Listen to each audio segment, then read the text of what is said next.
നമുക്കിതൊരു ഡോർ ഹാങ്ങിങ് ഉണ്ടാക്കിയാലോ? അപ്പോൾ ഇതാണ് നമ്മുടെ ഇൻസ്പോ. അപ്പോൾ ഇതിനായിട്ട് നമ്മൾ ആദ്യം തന്നെ 2 A4 ഷീറ്റ് എടുത്തിട്ട് അത് രണ്ടും കൂടി ഒരുമിച്ചിട്ട് ഒട്ടിച്ചു കൊടുക്കുകയാണ്, അതിനൊരു കട്ടി കിട്ടാനായിട്ട്.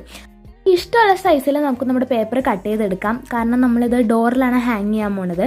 അത് കഴിഞ്ഞിട്ട് നമ്മൾ ഇപ്പം ഞാൻ കറക്റ്റ് ഇൻസ്പോ പോലെയല്ല ചെയ്യണത്, ചെറിയൊരു വെറൈറ്റി ഒക്കെ ഉണ്ട്.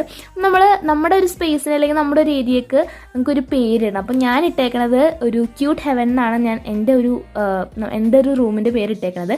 അപ്പോൾ അത് തന്നെ നമ്മൾ നമ്മുടെ ബോർഡിനും ഇട്ട് കൊടുക്കാം കേട്ടോ. അപ്പോൾ അതാണ് നമ്മൾ എഴുതേണ്ടത്.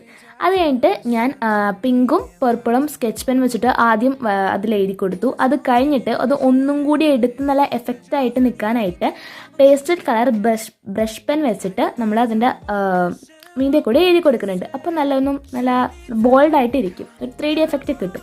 അത് കഴിഞ്ഞിട്ട് നമ്മുടെ ഈ ഒരു ബോർഡ് നല്ല രീതിക്ക് ക്യൂട്ടാക്കാനായിട്ട് കവായ നമ്മുടെ സ്റ്റിക്കേഴ്സ് നമ്മൾ ഒട്ടിച്ചു കൊടുക്കണം. ആദ്യം ഞാൻ ഒട്ടിച്ചു കൊടുത്ത 2 സ്റ്റിക്കർ ഞാൻ പിന്നെ നോക്കിയപ്പോൾ ഇഷ്ടപ്പെട്ടില്ല, അപ്പോൾ ഞാൻ എടുത്ത് മാറ്റി. അത് കഴിഞ്ഞിട്ട് നമ്മുടെ ഈ ഒരു ക്ലൗഡ് ഞാൻ ബാക്കിൽ നമ്മൾ എന്താ പറയുക ബോർഡർ പോലെ നമ്മൾ ജസ്റ്റ് ഒന്ന് പിങ്കും പർപ്പിളും പേസ്റ്റിൽ ബ്രഷ് പെൻ വെച്ചിട്ട് ഒന്ന് വരച്ചു കൊടുക്കുന്നുണ്ട്. അപ്പോൾ നല്ലൊരു എന്താ പറയുക നല്ലൊരു എടുത്ത് നിൽക്കണ പോലെയൊക്കെ തോന്നി. അത് കഴിഞ്ഞ് നമ്മളൊരു പിങ്ക് റിബൺ എടുത്തിട്ട് നമ്മുടെ ലെറ്റേഴ്സ് ഏതാണോ എഴുതണത് അതിനനുസരിച്ചിട്ടുള്ള ഇതെടുക്കാം കേട്ടോ, കളർ എടുക്കാം. ഞാൻ ഇപ്പോൾ ഇവിടെ പിങ്ക് എടുത്തിട്ട് ജസ്റ്റ് ഇതുപോലെ ഹാങ്ങിങ് ആയിട്ട് ഇത് എഴുതി കൊടുക്കുന്നുണ്ട്. അപ്പോൾ ഇതാണ് നമ്മുടെ ഫൈനൽ ലുക്ക്. ഇഷ്ടപ്പെട്ട ലൈക്ക് ചെയ്യുക.